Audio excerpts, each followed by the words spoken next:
ഈ കണ്ണൂരിൻ്റെ ഒരു ചരിത്രത്തിൽ ഈ സംഘർഷം അത്രയും വളരെ ഒരു അതിഭയങ്കരമായ ഒരു അവസ്ഥയിലേക്ക് സംഘർഷം പോകുന്നത് എനിക്ക് തോന്നുന്നു 80കളിൽ തന്നെ ഉണ്ടായിരുന്നു എന്ന് തോന്നുന്നു. തീർച്ചയായിട്ടും. അന്ന് തന്നെ പല വിധത്തിലുള്ള കൂടിയാലോചനകളും സർവകക്ഷി യോഗങ്ങളും ഒക്കെ നടന്നിട്ടുണ്ട്. പക്ഷേ സർവകക്ഷി യോഗങ്ങൾ കഴിഞ്ഞ് തിരിച്ചെത്തുമ്പോഴത്തേക്ക് അടുത്ത ആക്രമണം നടക്കുന്നൊരവസ്ഥയായിരുന്നു.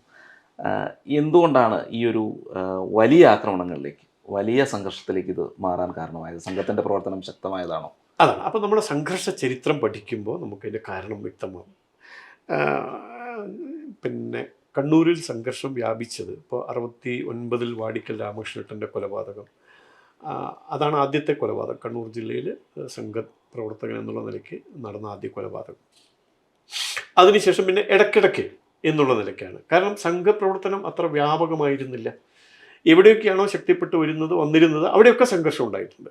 ഈ വാടിക്കൽ രാമകൃഷ്ണൻ്റെ കൊലപാതകത്തിന് ശേഷം പിന്നീട് തലായി ഭാഗത്താണ്, തീരപ്രദേശമാണ്. തലായി ഭാഗത്ത് മത്സ്യത്തൊഴിലാളികളായിട്ടുള്ള സഹോദരങ്ങൾ ധാരാളം പേര് സംഘത്തിൻ്റെ പ്രവർത്തകരായിട്ട് വളർന്നു വന്നു. പിന്നീട് അവിടെയാണ് സംഘർഷം ഉണ്ടായത്. അവിടെ സതീശേട്ടൻ എന്നൊക്കെ പറയുന്ന ആളുകൾ കൊല്ലപ്പെട്ടിട്ടുണ്ട്. സംഘത്തിൻ്റെ ജില്ലാ ചുമതലയാളായിരുന്നു കരിമ്പിൽ സതീശൻ എന്ന പേരുള്ള. ആ കേസിൽ കോടിയേരി ബാലകൃഷ്ണൻ പ്രതിയാണ്. വാടിക്കൽ രാമകൃഷ്ണൻ്റെ കേസിൽ കോടിയേരി ബാലകൃഷ്ണൻ പ്രതി ചേർക്കപ്പെട്ടിരുന്നു. പക്ഷേ അന്ന് അദ്ദേഹത്തിന് 16 വയസ്സ് തികയാത്തത് കാരണം പ്രതിപ്പട്ടികയിൽ നിന്ന് മാറി. മുഖ്യമന്ത്രി പിണറായി വിജയനാണ് അതിൽ പ്രതിയായിരുന്ന ഒരാൾ, മുഖ്യമന്ത്രിയാണ്. അപ്പോൾ ആ നിലയ്ക്ക് പിന്നീട് ഇടയ്ക്കിടയ്ക്ക് ഇതുപോലുള്ള സംഭവങ്ങളുണ്ടാവും. പിന്നീട് ഇത് വ്യാപകമായത് വായുജിത്ത് പറഞ്ഞതുപോലെ ഈ 80കളിലാണ്. അതായത് അടിയന്തരാവസ്ഥ കഴിഞ്ഞതിന് ശേഷം. അടിയന്തരാവസ്ഥ കഴിഞ്ഞതിന് ശേഷം എന്താണ് സംഭവിക്കുന്നത്? അടിയന്തരാവസ്ഥക്കെതിരെ വീറോടെ പടപൊരുതിയ പ്രസ്ഥാനമാണ് രാഷ്ട്രീയ സ്വയംസേവക സംഘം. ഇതേ സമയത്ത് വിപ്ലവ പ്രസ്ഥാനമെന്ന് മേനി നടിച്ചിരുന്ന സംഘടന, മാർക്സിയൻ സംഘടന അല്ലെങ്കിൽ യുവജന സംഘടന, അടിയന്തരാവസ്ഥക്കെതിരെ എടുത്തു പറയാവുന്ന ഒരു പ്രകടനം നടത്തിയതായിട്ട് നമുക്ക് കാണാൻ കഴിയില്ല. എന്നാൽ അതേ സമയത്ത് നാമമാത്രമായ സ്വാധീനം മാത്രമുണ്ടായിരുന്ന രാഷ്ട്രീയ സ്വയംസേവക സംഘം ഒരു 10 പേര് 15 പേര് വീതമുള്ള സത്യാഗ്രഹികളെ തയ്യാറാക്കി പൊതുവിൽ സമരം സംഘടിപ്പിക്കുകയാണ്. ആ സമരത്തിന് നേരെ പോലീസുകാർ നടത്തിയ ക്രൂരമായ വേട്ട ഇത് പൊതുസമൂഹം കാണുകയാണ്.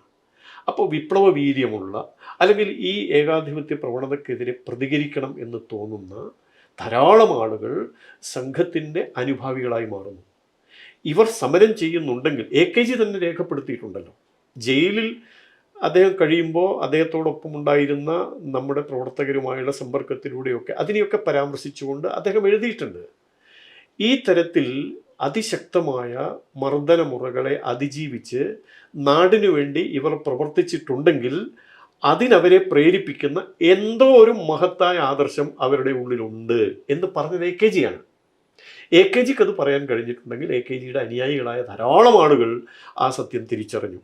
ഈ പറയുന്ന കൊടിയ മർദ്ദനങ്ങളെ അവഗണിച്ചുകൊണ്ട് നാടിനു വേണ്ടി പടപൊരുതാൻ ഒരു സമൂഹം തയ്യാറാകുന്നുണ്ടെങ്കിൽ അതിനവരെ പ്രേരിപ്പിക്കുന്ന ശ്രേഷ്ഠമായ എന്തൊക്കെയോ അവരുടെ ഉള്ളിലുണ്ട്.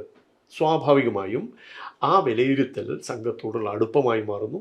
ചിലരെങ്കിലും സംഘത്തിൻ്റെ ശാഖയിൽ വരാൻ തയ്യാറാകുന്നു. ചില പ്രദേശങ്ങളിൽ തന്നെ ഒന്നടങ്കം ചെറുപ്പക്കാർ സംഘശാഖയിലേക്ക് വരാൻ ശാഖ തുടങ്ങണം എന്ന് പറഞ്ഞ് സംഘത്തിൻ്റെ ആളുകളെ സമീപിക്കുന്നു. അങ്ങനെ അടിയന്തരാവസ്ഥയ്ക്ക് ശേഷം വ്യാപകമായ തരത്തിൽ കണ്ണൂർ ജില്ലയിൽ ശാഖ തുടങ്ങുകയാണ്. ആരാണ് ശാഖയിലേക്ക് പോയിക്കൊണ്ടിരിക്കുന്നത്? ബീഡി തെറുപ്പുകാരായിട്ടുള്ള സഖാക്കൾ പോകുന്നു, കല്ലുവെട്ട് തൊഴിലാളികളായ സഖാക്കൾ പോകുന്നു, മത്സ്യത്തൊഴിലാളികളായ സഖാക്കൾ പോകുന്നു, കർഷകരായ സഖാക്കൾ പോകുന്നു.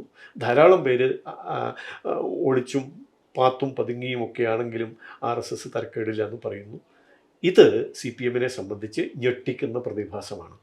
കണ്ണൂർ ജില്ലയിൽ അവർ പടുത്തുയർത്തി കൊണ്ടുവരുന്ന ചെങ്കോട്ട, നേരത്തെ വൈദ്യുതി തുടക്കത്തിൽ പറഞ്ഞതുപോലെ ചുവന്ന മണ്ണിൻ്റെ ആ ഒരു തിളക്കം, ചുവന്ന തിളക്കം നഷ്ടപ്പെടുമോ എന്നൊരു ഭയം അവരെ പിടികൂടുന്നു.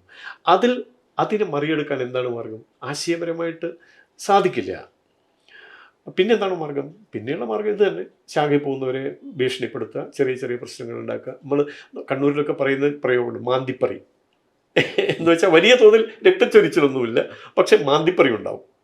പിടിച്ച് തള്ളും, കളിയാക്കലുണ്ടാവും, നമ്മളെ കാണുമ്പോൾ കാർക്കിച്ച് തൂപ്പും. ഇതൊക്കെ ഞാനും കുറേ അനുഭവിച്ചിട്ടുണ്ട്. നമ്മളിങ്ങനെ റോഡിലൂടെ നടന്നു പോകുമ്പോൾ 2-3 പേര് കൂടി നിൽക്കുന്നുണ്ടാവും സഖാക്കൾ, അവർ കാർക്കിച്ച് എന്നുള്ള നിലയ്ക്ക് കാർക്കിച്ച് തുപ്പുകയാണ്. അപ്പം നമ്മൾ അങ്ങനെ ഒരു നികൃഷ്ട ജന്മങ്ങൾ എന്നുള്ള തരത്തിൽ മാനസികമായി നമ്മളെ പിന്തിരിപ്പിക്കാനാണ്. അപ്പം ഇങ്ങനെയുള്ള സകല പ്രയോഗങ്ങളും നടത്തും.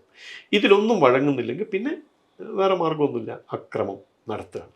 അങ്ങനെ അക്രമം ഉണ്ടാവുന്നത് അങ്ങനെയാണ്. അത് ഒരു പരമ്പരയായി മാറുന്നത് ഈ അടിയന്തരാവസ്ഥയ്ക്ക് ശേഷം വ്യാപകമായ തോതിൽ സംഘശാഖകൾ തുടങ്ങുകയും സംഘത്തിലേക്ക് ധാരാളം ആളുകൾ വരികയും ഒക്കെ ചെയ്യുന്നത് കണ്ടപ്പോൾ ഇതിനെ തടയിടാൻ ഭയപ്പെടുത്തുക, വേറൊരു മാർഗവുമില്ല എന്ന് കണ്ടപ്പോൾ ആ ഭയം ജനിപ്പിക്കാൻ വേണ്ടിയാണ് ചോരക്കളി വ്യാപകമാവുന്നത്.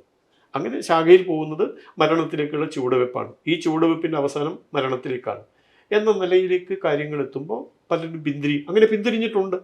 അപ്പം നമുക്ക് കണ്ണൂർ ജില്ലയിൽ എനിക്ക് പറയാൻ സാധിക്കും, എൻ്റെ പഠനത്തിൽ എനിക്ക് മനസ്സിലാക്കാൻ കഴിഞ്ഞത്, ഇന്നിപ്പോൾ പാർട്ടിക്ക് BJPക്ക് സ്വാധീനമുള്ള പ്രദേശങ്ങൾ, ഇപ്പോൾ തിരുവനന്തപുരം ജില്ലയാവട്ടെ, തൃശ്ശൂർ ജില്ലയാവട്ടെ, കാസർഗോഡ്, പാലക്കാട് ജില്ലകളാവട്ടെ, ഒരു പക്ഷേ ഇതിനേക്കാളൊക്കെ സ്വാധീനം കണ്ണൂർ ജില്ലയിൽ ഇന്ന് ഭാരതീയ ജനതാ പാർട്ടിക്ക് അല്ലെങ്കിൽ സംഘപ്രസ്ഥാനങ്ങൾക്ക് ഉണ്ടാകുമായിരുന്നു. എങ്ങനെ? ഈ പറയുന്ന സംഘർഷം ഉണ്ടായിരുന്നില്ലെങ്കിൽ. ഇത് മുൻകൂട്ടി കണ്ടവരാണ് CPMൻ്റെ ആളുകൾ. കണ്ണൂർ ജില്ലയെ അവർ കണക്കാക്കുന്നത്, കണ്ണൂർ ജില്ലയ്ക്ക് സമാനമായി മറ്റൊരു ജില്ലയെ ഭാരതത്തിലുണ്ടായിരുന്നുള്ളൂ, അത് പശ്ചിമ ബംഗാളിലെ മിഡ്നാപൂർ ജില്ലയാണ്. അവിടെയാണ് കോൺഗ്രസിന് വോട്ട് ചെയ്ത 16 യൂത്ത് കോൺഗ്രസ്സുകാരുടെ വലത് കൈപ്പത്തി വെട്ടിമാറ്റിയ സംഭവം ഉണ്ടായത്. ആ മിഡ്നാപൂർ ജില്ലയുടെ അതേ സ്റ്റാറ്റസുള്ള ജില്ലയാണ് കണ്ണൂർ ജില്ല എന്നാണ് CPMൻ്റെ ഉള്ളിലെ വിലയിരുത്തൽ. അപ്പോൾ ആ കണ്ണൂർ ജില്ലയിൽ അവരുടെ കോട്ട കാക്കണമെങ്കിൽ സംഘത്തിൻ്റെ ശാഖാ പ്രവർത്തനം തടയപ്പെട്ടേ മതിയാകൂ. തടയപ്പെടണമെങ്കിൽ ഭയം ജനിപ്പിക്കണം. ഭയം പോകുന്ന ഇന്നിൽ മാത്രമല്ല, എൻ്റെ കുടുംബാംഗങ്ങളെ ഭയപ്പെടുത്തണം, എൻ്റെ അമ്മയെ ഭയപ്പെടുത്തണം, എൻ്റെ അച്ഛനെ ഭയപ്പെടുത്തണം, സഹോദരങ്ങളെ ഭയപ്പെടുത്തണം, കല്യാണം കഴിച്ച ആളാണെങ്കിൽ ഭാര്യയെ ഭയപ്പെടുത്തണം, അച്ഛനാണെങ്കിൽ മക്കളെ ഭയപ്പെടുത്തണം. ഈ ഭയം ജനിപ്പിക്കാൻ ഇതാണ് മാർഗം. അങ്ങനെ ഭയപ്പെടുത്തി പിന്മാറ്റുക എന്നുള്ള ഒരു നിലപാട് സ്വീകരിച്ചതിൻ്റെ അടിസ്ഥാനത്തിലാണ്. അപ്പോൾ ആ ഭയം ജനിപ്പിച്ചത് കൊണ്ടാണ് ഇന്നും കണ്ണൂരിൽ ഇപ്പോൾ സംഘർഷം, പ്രത്യക്ഷത്തിൽ നമുക്ക് സംഘർഷമില്ല, സംഘടനമില്ല, കൊലപാതകങ്ങളില്ല. പക്ഷേ എങ്കിലും എപ്പോഴൊക്കെയോ കടന്നുകൂടിയ ഭയം ഇന്ന് പലരിലും ഉണ്ട്.